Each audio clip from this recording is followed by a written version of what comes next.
En el nombre de Jesús, amén y amén. Estamos con el título, no solo con palabras, es obediencia. Amén.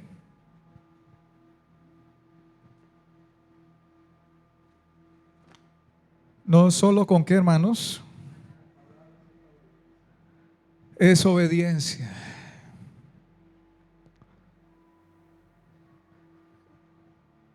El texto principal que Dios me permitía tomar con ustedes, Mateo capítulo 7, versículo 21. Vaya usted conmigo otra vez. En adelante,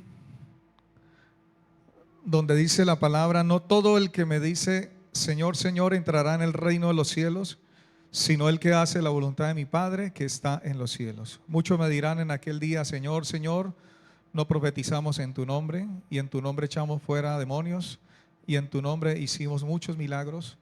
Y entonces les declararé, nunca os conocí, apartados de mí, hacedores de maldad. Podemos encontrar, hermano, en los evangelios sinópticos, si usted puede ver después del 23, los dos cimientos, y ahí Dios habla del hombre que obedece y el hombre que no obedece, el hombre que acata, que sí acata, que hace de la palabra del mandamiento de Dios. Pero yo quiero que usted vaya a Lucas capítulo 6 y no suelte Mateo. Lucas, póngale allí el separadorcito. Lucas capítulo 6, versículo 46 al 49.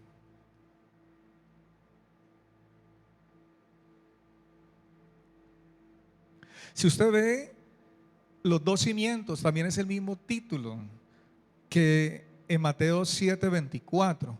Pero aquí el mismo Señor comienza, Lucas, el médico, lo narra de esta manera y lo hace ver de esta manera. Y comienza el Señor diciendo con una pregunta, y una pregunta, hermano, para todos, no es solo para los oyentes de aquel tiempo, los fariseos que estaban allí, los líderes, los grandes líderes, los sacerdotes, no, para los apóstoles. Esa pregunta es hoy para nosotros en estos tiempos, y la pregunta es, ¿por qué me llamáis qué? Señor, Señor, y no hacéis qué. Ve usted allí, hermanos, que no solo es con palabras, del cual no debemos nosotros dirigir al Señor como usted lo llama en su oración, ¿cierto? Muchas veces en nuestras oraciones llamamos al Señor, Señor, pero Él sabe cuánta obediencia hay en nuestro corazón. Él sabe cuántos de aquí le obedecemos, hermano. ¿A cuánto nos falta todavía obedecerle? A sus palabras, a sus hechos, a sus mandamientos. ¿Cuántos tenemos todavía esa lucha con la obediencia? Recuerde los textos que leíamos la vez pasada, que las mismas trampas que le colocó el enemigo, el diablo, al Señor, son las mismas trampas a nosotros. Recuerde también que leíamos que Él se compadece de nuestras, que somos débiles. Él sabe que nos cuesta obedecer, que nos es difícil la obediencia, pero hermano, tenemos la gran bondad que Él nos rescató de las tinieblas, que Él nos sacó de la esclavitud a la libertad, que ya no estamos esclavos al pecado, que ya no somos practicantes del pecado de este mundo, que ya no vivimos bajo las condiciones, estamos en el mundo, pero ya no nos movemos como el mundo se mueve. Usted ya no piensa, usted es una persona totalmente diferente, rescatada, nueva criatura. La mente de nosotros es la mente de Cristo. Ya no tenemos la mente del mundo, no pensamos como el mundo piensa, como el mundo se mueve, como el mundo razona. Pensamos como lo dice el Señor en su palabra, como nos ha enseñado, en obediencia, en esa actitud, en esa corrección que ha venido a través de su palabra por los años que hemos estado, en esa voluntad que nos ha hecho conocer a través de su palabra, esa voluntad divina del Padre, en ese acercamiento que lo hizo a través de su Hijo Jesucristo a todos los hombres cuando Él se hizo hombre. Dios con nosotros, Emmanuel, ahí estaba con la gente, ahí estaba con las personas. Nosotros no tuvimos ese privilegio de que muchos lo tuvieran, pero fíjate que aún muchos que tuvieron ese privilegio de tener al Señor ahí tan cerca, hermano, tan cerca, la oportunidad de conocerle, de estar con Él, de oír sus palabras, con muchos los oyeron, le creyeron, le desafiaron por la soberbia espiritual, no creyeron en Él, no creyeron. Entonces el Señor aquí a muchos, en Lucas, la pregunta es: ¿por qué me llamáis Señor, Señor, y no hacéis lo que yo os digo? Le diría yo en una parte en los comentarios que muchos hijos se dirigen a sus padres de la forma más tierna y amable, ¿cierto? Pero y como que lo hacen de toda la mejor forma y de corazón, pero muchas veces hay desobediencia de esos hijos a sus padres. Y le diría yo que de alguna u otra manera la mamá, entre su sonrisa o entre su forma de ser sarcástica, le dice al muchacho: sí, y yo acepto tus palabras, pero yo preferiría que me obedecieras, más bien que me colocaras cuidado, que me hicieras caso. Porque hay, ¿cierto? La palabra adulación, y déjeme leerla aquí, la palabra adulación, hermano, que nosotros muchas veces no creemos que, pero no es la forma como Dios está esperando. La adulación es la alabanza o la lisonja exagerada e interesada que se hace a alguien para ganar su voluntad, un favor o un beneficio personal. Es un acto que busca complacer de manera poco sincera, a menudo sacrificando la verdad. Se caracteriza por ser una forma de manipulación para obtener un reconocimiento o una ventaja. Y otra definición que tengo aquí también dice: es hacer o decir lo que se cree que agradará a otro. Muchos creían que solo con decirle Señor, Señor ya estaban agradando, ¿cierto? Al Señor, pero Él sabía a quienes se dirigían a Él. Él los conocía, el Señor conocía sus corazones, conocía sus intenciones, como hoy Él conoce nuestras intenciones y conoce nuestros corazones. Sabemos que si le decimos Señor, es porque es el dueño de nuestra vida, total de nuestra vida, de nuestro corazón. Pero ustedes también han escuchado que en la Escritura dice que no podemos servir a dos señores, porque si servimos a uno, servimos al otro, ¿cierto? En el caso de uno de ellos, como el ejemplo, en el caso del dinero, ¿cierto? Terminarás obedeciendo a uno y desechando al otro. Entonces, Dios espera de nosotros que lo que nosotros podamos decirle o dirigirnos al Señor de tal manera sea consecuente, sea coherente con su voluntad y con obedecerle a Él. La adulación por lo general resulta interesada, con la intención de obtener algún tipo de beneficio o reconocimiento. Ahora vaya nuevamente a Mateo capítulo 7.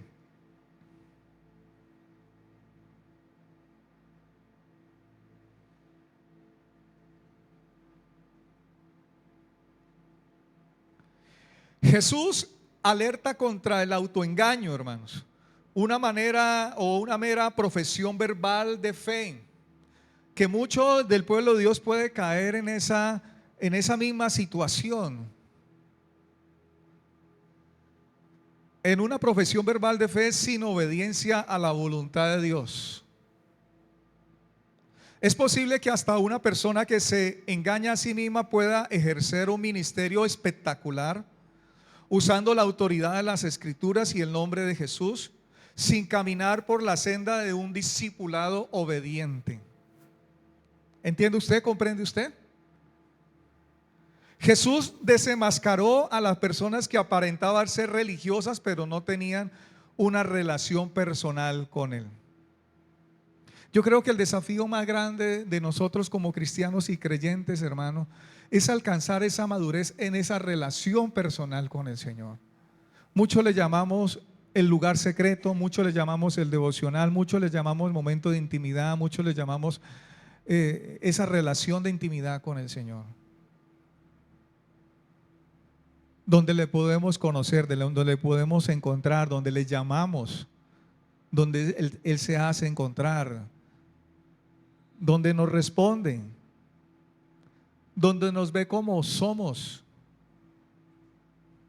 donde nos ayuda en nuestras debilidades, donde ponemos nuestras circunstancias, nuestras situaciones, donde entramos en esa confianza con Él, donde queremos depender más de Él, donde encontramos auxilio, donde encontramos socorro en el momento de las situaciones difíciles, en el momento donde pasamos por los desiertos, y saber que Él está con nosotros, aunque tal vez por algún momento nos sintamos solos, o que Dios nos ha abandonado, o que Dios se ha hecho a un lado, que no escucha nuestra oración, porque Él aún en eso nos prueba, a ver qué hacemos nosotros en el silencio de Dios, si esperamos la voluntad de Dios, o nos movemos en nuestras propias decisiones, o nos movemos en las decisiones de un líder o de alguien para tomar nuestra decisión. Y no puede ser así. Tenemos que esperar en esa voluntad de Dios y en esa forma de Dios. Dice: en el día del juicio, solo nuestra relación con Cristo, nuestra aceptación de Él como Señor y Salvador, y nuestra obediencia a Él será tomada en cuenta, iglesia. Amén. Muchos viven una apariencia espiritual, una religiosidad espiritual, han entrado en esa situación, y Dios se cansó de esa apariencia espiritual, de ese vivir, de esa religiosidad. Él quiere hombres y mujeres, como le dijo a Natanael. Recuerden, aquí viene ¿qué? Ahí viene un israelita en el cual no hay engaño, no hay falsedad, un hombre íntegro. Dios está trabajando en nuestra integridad, en lo que los hombres a veces no ven. Pero no podemos caer en la apariencia hacia una iglesia, hacia unos pastores. Y quizá muchos creyentes caen en esto, vivir en una apariencia, y están allí moviéndose en esa apariencia. Viven solo para una iglesia, para un pastor, para un líder, para un ministerio, y nos olvidamos de vivir realmente para Dios, en esa integridad, en esa realidad, que Él conozca mi vida dentro, fuera de la iglesia, donde quiera que esté yo, soy el mismo delante de Dios. No hay mudanza, no hay cambio, no hay nada, ni siquiera la presión aún de la familia, de una reunión, de una situación, hace de que yo me comporte. No, es como es Él. Amén. Iglesia, muchas personas piensan que si son buenas y aparentan religiosidad, serán premiadas con la vida eterna. La fe en Cristo es lo que se tendrá en cuenta en el juicio, iglesia. El Señor Jesús advierte a continuación en contra de aquellos que profesan falsamente reconocerle como Salvador, pero que nunca han sido convertidos. No todo el que le llama a Jesús Señor, Señor, entrará en el reino de los cielos, hermano. Él mismo lo dijo. Él sabe quiénes son. Él sabe quiénes son sus hijos. Él sabe quiénes han sido lavados por su sangre, su misma sangre preciosa. Él sabe quiénes son sus ovejas. Él mismo lo dijo: yo sé, mis ovejas oyen mi voz y me siguen. Yo las conozco, dice el Señor. Solamente aquellos que hagan la voluntad de Dios entrarán en el reino de Dios, en el reino, su reino. Y el primer paso para hacer la voluntad de Dios es creer en el Señor Jesús, como lo dice Juan capítulo 6, el 28 y 29. Vaya conmigo, por favor, a las Escrituras. En el contexto dentro de Jesús, el pan de vida, dice el versículo Léalo el versículo 28. Entonces le dijeron: ¿qué debemos hacer para poner en práctica las obras de Dios? Queremos hacer las obras de Dios, dijeron estos hombres, los discípulos, los seguidores. Pero él respondió, el Señor, de la siguiente manera: respondió Jesús y les dijo: esta es la obra de Dios. Esto es lo que quiero que Dios quiere que hagan de ustedes. No más, no hay. Que creáis en el que Él, ¿qué? Ha enviado. Dios no es por obras, la dice la Escritura, para que nadie quema, ¿no? Nadie va a ir a los cielos, al reino de Dios, a estar allá en el paraíso, en el Señor, en ese lugar donde Él preparó, por las obras. Estamos claros con eso, hermano. Nosotros los creyentes estamos claros, pero la gente a veces del mundo no lo sabe. La gente que está recién en el Evangelio, se necesita predicarle esto. Es necesario que entienda, que comprenda. Iglesia, lo que Jesús está diciendo es que si una persona usa su nombre con pretensiones falsas, llegará el día en que tenga que rendir cuentas. Muchos usaron el nombre del Señor. Muchos querían usar el nombre del Señor, como hoy se usa el nombre del Señor en los púlpitos.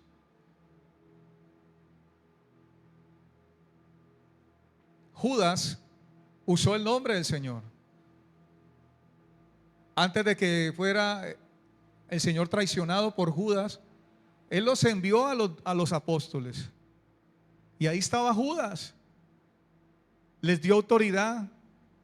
Y en su nombre hicieron milagros. En su nombre sanaron. En su nombre echaron fuera demonios. Pero era un hijo de perdición, dice la Escritura.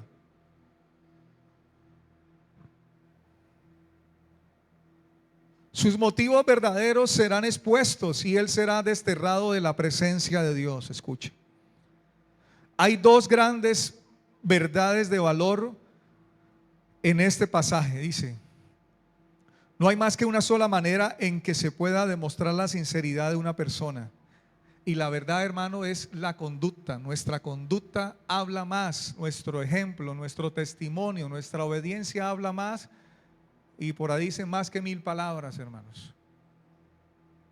Es la obediencia lo que llama la atención al Señor.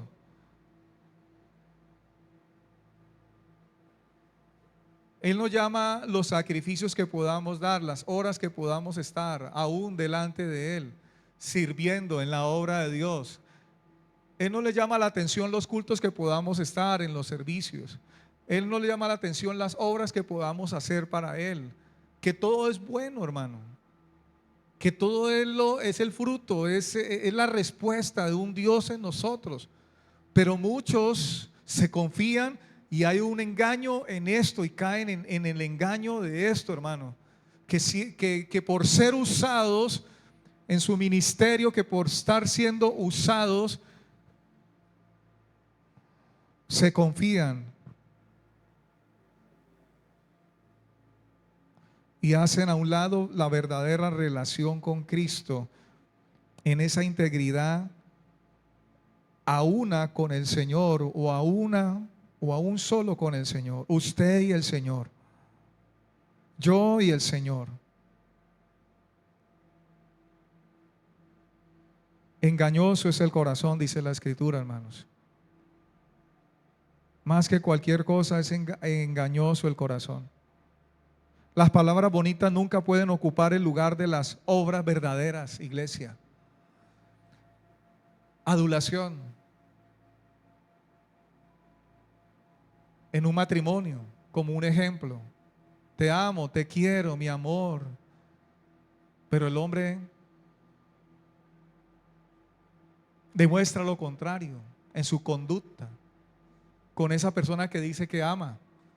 Decimos amar a Dios, decimos amar a aquella persona, pero no obedecemos sus mandamientos, no permanecemos en su palabra. Decimos amar a aquella persona que la tenemos al frente. Mismo dice: Señor, si ustedes al que tienen al frente a su hermano dicen que aman, que lo tienen al frente, ahora cuando me dicen a mí que me aman? Teniendo usted al hermano al frente.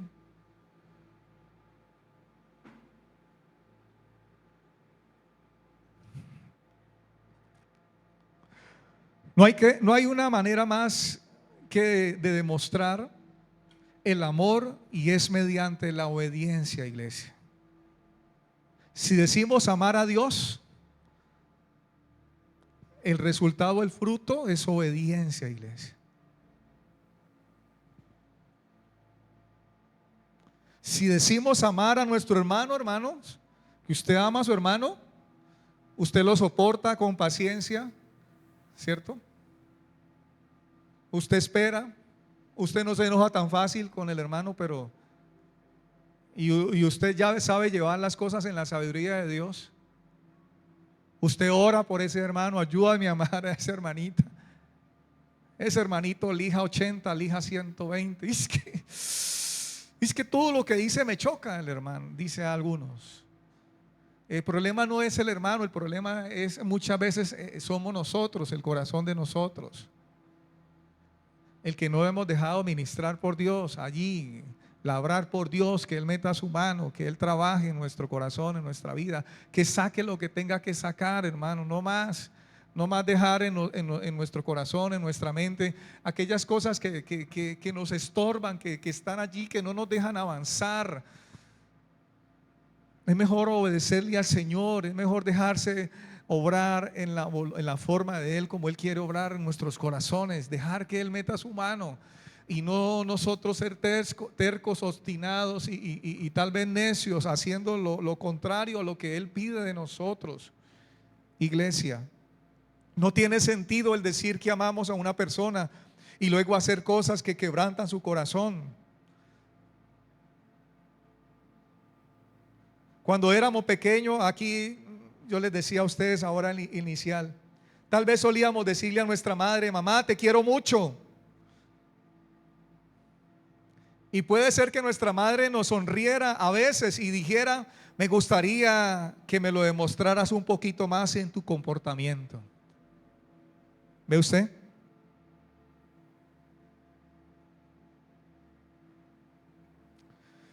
Dice allí en Mateo capítulo 7, comentario, dice que la esterilidad de este tipo de fe demuestra su verdadero carácter.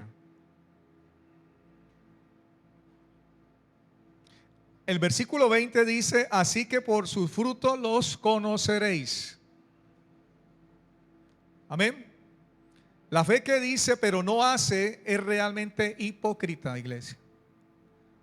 La fe que realmente que dice pero no hace es una fe que, hermano, hipócrita, fingida, de palabras.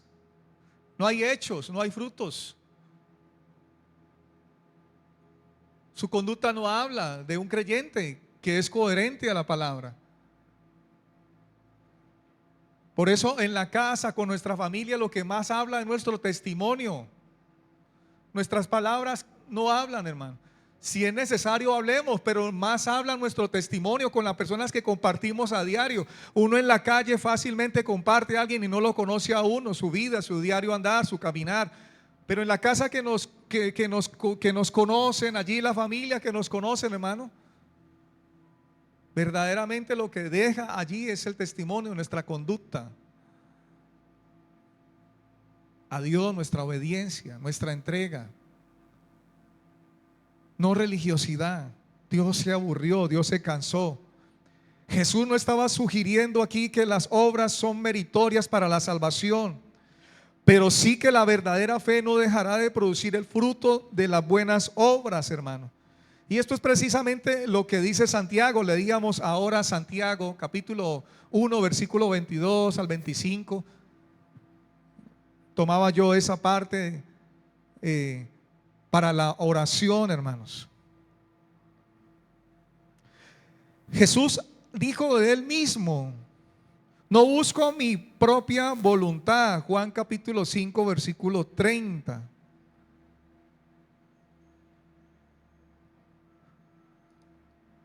Jesús dijo de Él mismo: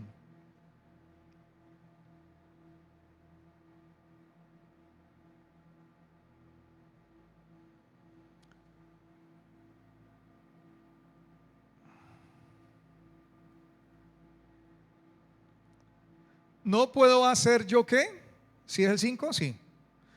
No puedo yo hacer nada por mí mismo.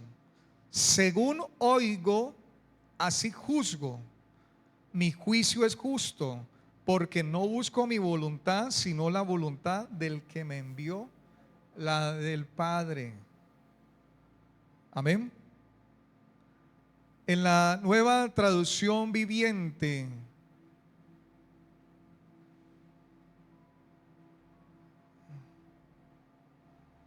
permítame, aquí lo puedo encontrar. Juan capítulo 5, versículo 30.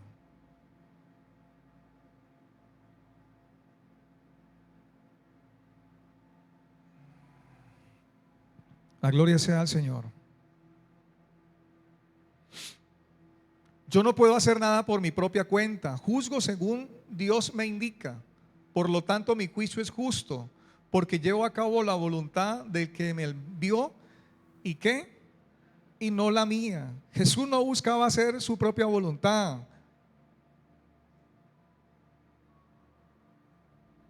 Nosotros como hijos obedientes, nosotros no buscamos hacer nuestra propia voluntad. Hacemos la voluntad del Padre, la voluntad del Hijo y la voluntad del Espíritu Santo. La que hemos encontrado en estas escrituras, santas escrituras, la palabra de vida. ¿Cuál es la voluntad de Dios para mi vida? Todo el mundo pregunta, pastor, yo no sé cuál será la voluntad de Dios para mi vida. Algunos se quieren casar y no le preguntan si es la voluntad de Dios aquella chica que lleva 50 años en el Evangelio y que se confía que porque lleva 50 años en el Evangelio, se confían que porque sirve, porque hace, porque tiene ministerio. Pero Dios quiere que aún no miremos con nuestros ojos ni nuestras razones, sino que contemos en cada situación, hermano, de nuestra vida, de nuestra realidad, de nuestra vida diaria, con la voluntad de Dios. Hay un libre albedrío, sí es cierto. Y en muchos casos Dios nos permite que actuemos nosotros en nuestras propias decisiones, en nuestras propias razones. Y quizá en alguna de ellos nosotros, ¿cierto? Uy, acerté. Y por eso nos confiamos. Pero Dios quiere que aún en las cosas pequeñas, en las cosas mínimas, podamos nosotros preguntar, Señor, ¿es tu voluntad en este asunto? No es que no sea mi decisión, que no sea lo que yo escucho, por lo que estoy escuchando, por lo que estoy viendo. Que sea tu voluntad el guiarme en esa decisión, Señor. Sea usted dirigiéndome. Jesús no se movía por su propia cuenta, hermanos. No se movía de esta manera. Tampoco hacía por él mismo, como lo dice Juan capítulo 8, versículo 28 y 29. Allá adelante. Les dijo pues Jesús: cuando hayáis levantado al Hijo del Hombre, entonces conoceréis que yo soy, y que nada hago por mí mismo, sino que según me enseñó el Padre, así hablo. Porque el que me envió conmigo está, no me ha dejado solo el Padre, porque yo hago siempre lo que le agrada. Usted ve allí, hermano, total obediencia, rotunda obediencia. No hacía nada, ¿por qué? Por cuenta de él. No se movía a hacer las cosas por cuenta de él mismo. ¿Podía el Hijo hacerlo como divino, como Dios? Pero nos enseñó, hermano, la sujeción. ¿Y sabe cuánto le falta a la iglesia, hermano, ser sujetados a Dios, estar sujetos a Dios? ¿Cuánto nos falta, hermano? ¿Cuánto Dios trabaja la sujeción en nosotros, iglesia? ¿Cuánto Dios trabaja eso en nosotros?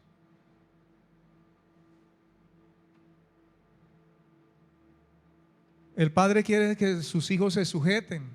El padre de familia, el hombre de la casa, la autoridad. Pero él no se sujeta a Dios. En el mundo es así. Hay una canción por allí de un hombre que dice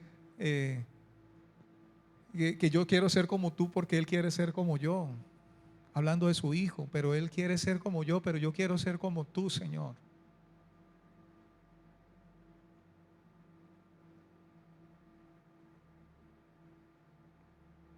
Cuando el Señor le dice al pueblo de Israel que le enseñarás las cosas a tus hijos, las escribirás en el poste de su casa, las enseñarás.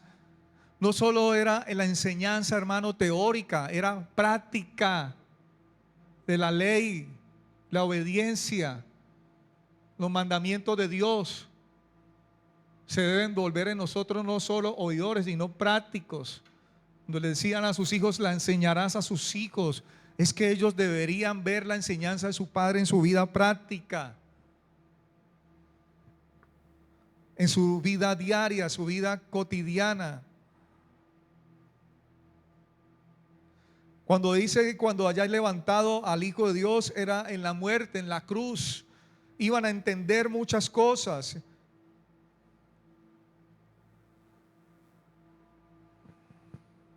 Que no se movió por sí mismo, no hizo su propia voluntad, hizo la voluntad del Padre, agradándole en esa obediencia, hermanos.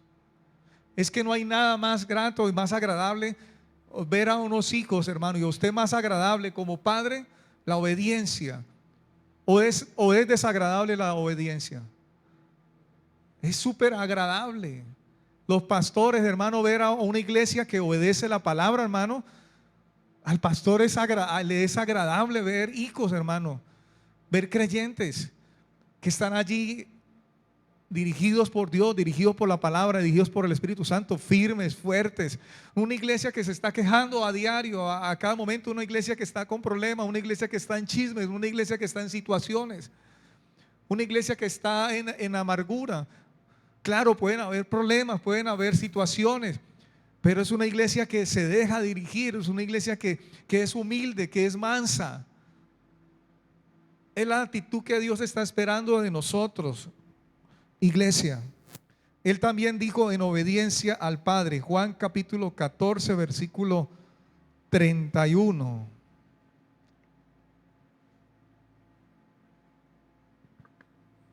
Voy a leerlo en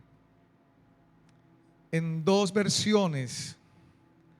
La Biblia traducción lenguaje actual. Pero yo tengo que obedecer a mi Padre, dice el Señor, para que todos sepan que lo amo. Y para terminar, Jesús les dijo: levántense, salgamos de aquí. Pero la primera parte, esa parte A y parte B, yo tengo que obedecer a mi Padre para que todos sepan que ¿qué? Que lo amo. Si tiene a sus padres, usted todavía es obediente a sus padres en los consejos que le dan. Y cuando usted es obediente, usted lo ama, porque está recibiendo el consejo, pero está recibiendo el consejo para hacerlo, no para quedarse con el consejo ahí en el aire volando y no lo haces, no lo haces. Hay que hacerlo, hay que hacer caso. Amén. Y en la versión palabra, la palabra dice: pero tiene que ser así para demostrar al mundo que yo amo al Padre y que cumplo fielmente la misión que me encomendó. ¿Para cumplir qué? Fielmente ¿qué? La misión. ¿Cómo la cumplió el Señor? La misión del Padre, con obediencia, con la voluntad. Dios tiene un plan para cada uno de nosotros aquí en la tierra. El plan de salvación ya lo hizo, igual para todos. Él pagó el mismo precio, el precio más alto, su sangre por todos. Pero con cada uno de nosotros como miembros en Cristo, Dios tiene allí con cada uno de nosotros, y Él quiere que estemos atentos a lo que Él quiere hacer con mi vida, para yo ser de útil en su reino y en la iglesia, para yo ser de bendición en el lugar donde yo estoy. Por eso muchos creyentes se queman, porque no le han puesto cuidado a Dios, no le han preguntado a Dios si el sitio donde estás ejerciendo allí el Señor te quiere. Muchos pelean con Dios por estos asuntos. Pero le has preguntado a Dios que si el sitio donde te tiene es allí donde, en el lugar donde estás sirviendo, es allí donde fielmente te vas a conducir para Él, siendo obediente en ese lugar, siendo obediente primero a Dios, pero también, como dice el Señor, sujetados a vuestros pastores, porque ellos vuelan por vuestras almas, al líder. Cuando somos obedientes a los tiempos, a las reuniones, al compromiso, a la cita, a la hora.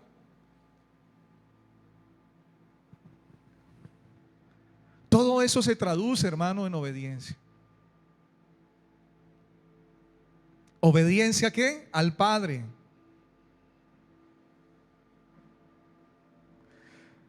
Hebreos capítulo 10, versículo 15 al 10.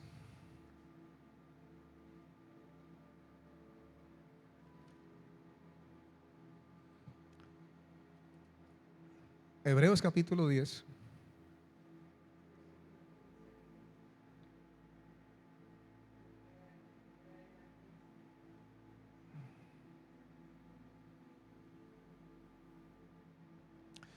Del 5 al 10 dice así la palabra. Por lo cual,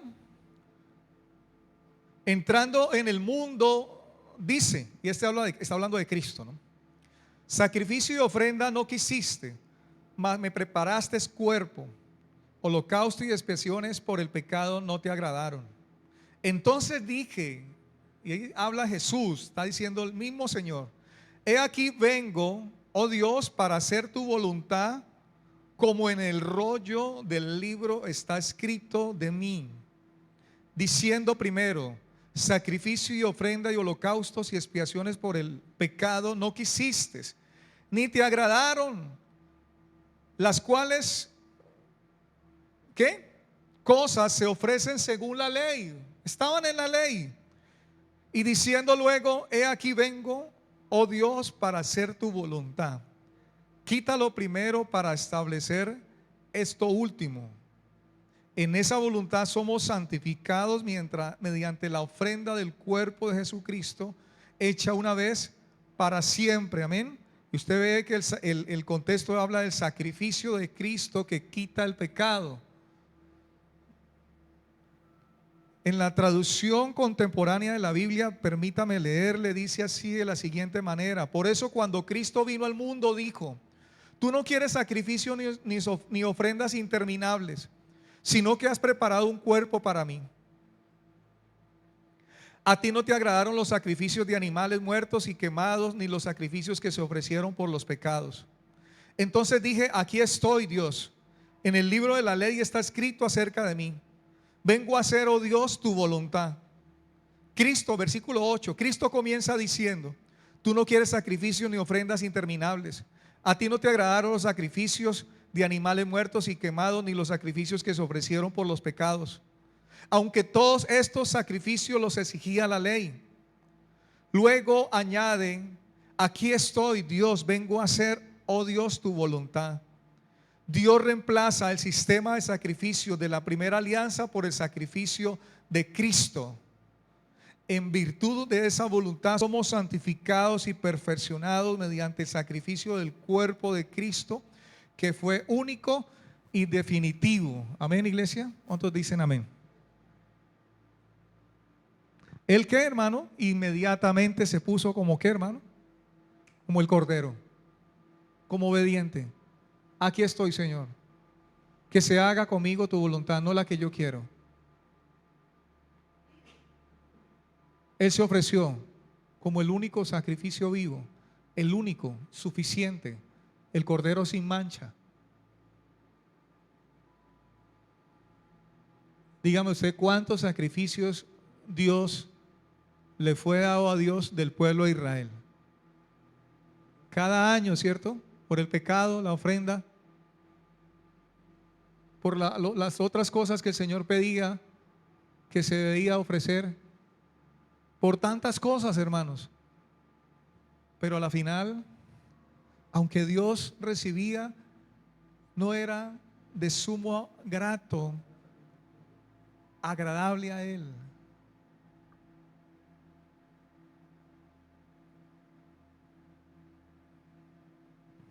Tanto que el hombre corrompió esto por su corazón. Y lo que ofrecía ya no lo ofrecía como olor grato, aunque podía cumplir todo exactamente con el sacrificio. Todo, el animal sin defecto, el fuego, el holocausto, las cosas que eran preparadas para poner en ese sacrificio. Jesús como el perfecto, amén, el mejor sacrificio. El versículo 24 allí en el capítulo 9, versículo 24 dice: porque no entró Cristo en el santuario hecho de mano, figura del verdadero, sino en el cielo mismo, para presentarse ahora por nosotros ante Dios. Y no para ofrecerse muchas veces, como era lo que hacía el pueblo, ¿no? Como entra el sumo sacerdote en el lugar santísimo cada año con sangre ajena, sino solamente nomás, hermano, una sola vez. ¿Y qué, hermano? Y para siempre. Pero Él dispuso su voluntad al Padre. Vengo a hacer, Señor, oh Dios, tu voluntad. ¿Usted está dispuesto a hacer la voluntad de Dios? ¿Cuántas veces usted le ha dicho a Dios: Señor, yo quiero hacer tu voluntad? Y muchas veces terminamos no haciendo la voluntad de Dios.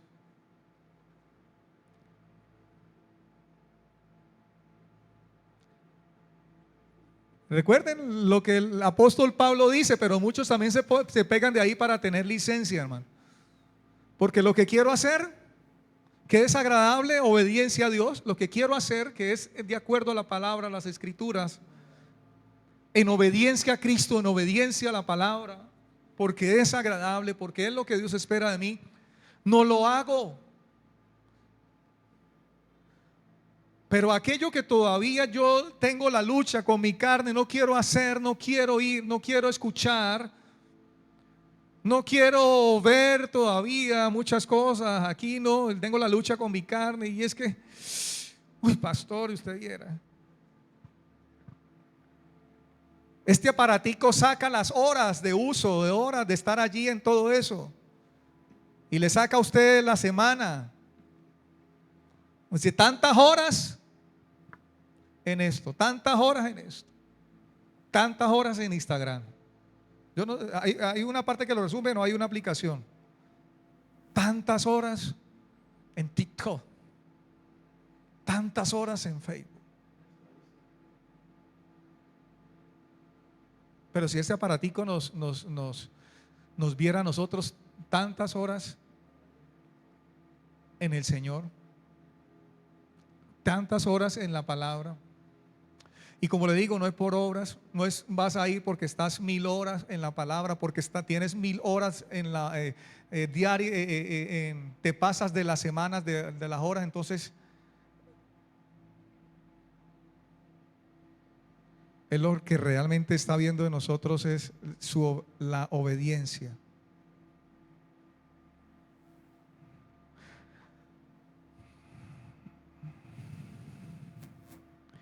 Dejemos allí. Oiga, tengo